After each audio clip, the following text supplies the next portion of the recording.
आज दिन में लगभग 12 बजे एक सूचना प्राप्त हुई थाना झिझाना के SHO वीरेंद्र कसाना जी को कि एक हमारे यहाँ का रिवार्डेड बदमाश है जिसका नाम फुरकान सन ऑफ फैमू है। वो अपने साथी के साथ में रंगाना गांव के बगल में पोल्ट्री फार्म पे आया हुआ। कल ने सूचना दिया अपने स्वाट प्रभारी राहुल सिसोदिया को और हमारे SO बाबरी को। पूरी टीम ने घेराबंदी किया और वहां आने पर वो सब लोगों ने पुलिस को देखते ही लोगों ने पुलिस जानलेवा फायरिंग की, जिसमें हमारे 3 लोगों पे गोली लगी। इसमें गंभीर रूप से घायल हुआ हमारा आरक्षी हरविंदर है, मुख्य आरक्षी स्वाट का, और हमारे प्रभारी स्वाट राहुल सिसोदिया, SHO हमारे झिझाना वीरेंद्र कसाना जी और हमारे SO बाबरी कुलदीप, इनके BP जैकेट में गोली बाल बच गए। इसमें पुलिस ने तत्काल आत्मरक्षा छुप करके फायरिंग किया, जिसमें एक बदमाश गंभीर रूप से घायल हुआ और एक बदमाश खेतों में भागने में सफल हुआ।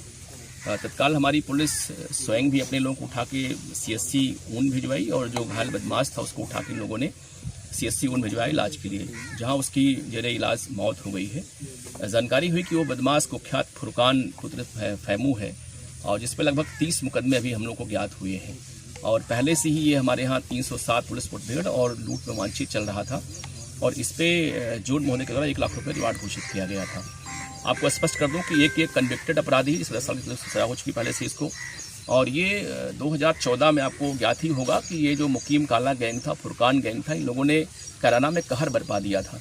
इसमें 10 दिन के अंदर लोगों 3 व्यापारी की हत्या की गिरफ्तारी मांगने के चक्कर में, और उसी के बाद कैराना से पलायन आरंभ हुआ था और इस मामले को बहुत ही जोर से उठाया गया था।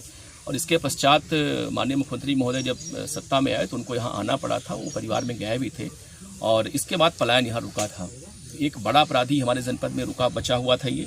इसके पास से मौके पर एक कार्बाइन 9 mm बरामद हुई है और एक पिस्टल 9 mm की है, करीब 20-22 जिंदा कारतूस हैं, करीब 15 खोखा कारतूस इसके पास से हैं। एक बाइक बरामद हुई है और वो बाइक जो है जिसपे नंबर प्लेट नहीं है। तो एक बड़ा कुख्यात अपराधी है और आपको बता दूं कि 13 अगस्त को ये सरेआम कैराना के चौक बाजार जाकर के इसने विनोद नाम के व्यापारी को गोली मारी, आज की मौत हो गई थी और तब से ही इसमें पलायन आरंभ हुआ था।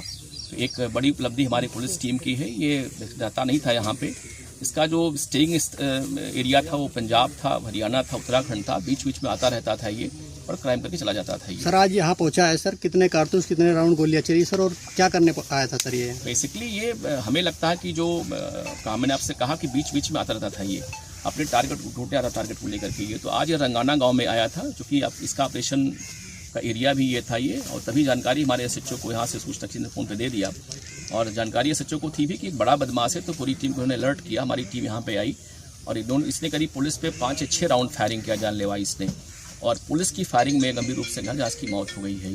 ये किसी घटना को करने के लिए यहाँ पे आया था या कोई प्लानिंग करने यहाँ पे आया था। एक बड़ा बदमाश है ये और मुझे लगता है कि ये जो बड़ा रीज़न था पलायन का जनपद शामली कैराना से, इसका बड़ा हेतु यही था। क्या सर कोई पुलिसकर्मी को किसी प्रकार की हानि? जी बिल्कुल, हमारा एक मुख्य आरक्षी है स्वाट का हरविंदर, वो गंभीर रूप से घायल, उसके पेट में गोली लगी है लेकिन इसलिए एडमिट है अस्पताल में, वो ठीक चल रहा है। और इसकी फायरिंग में हमारे 3 जो है 2 SHO बाबरी और झिझाना प्रभारी स्वाट बाल बच्चे, उनकी BP जैकेट गोली लगी हुई है इनके, और शेष तो हमारे यहाँ ठीक है। अभी डिटेल हम करके आपको और इसमें बताएंगे। किसी मामले में इसको शायद सजा भी हुई थी कोर्ट के? जी बिल्कुल, मैंने बताया आपको कि ऑलरेडी ये कन्विक्टेड अपराधी है, ये इसको 10 साल सजा कोर्ट से हो चुकी है ये।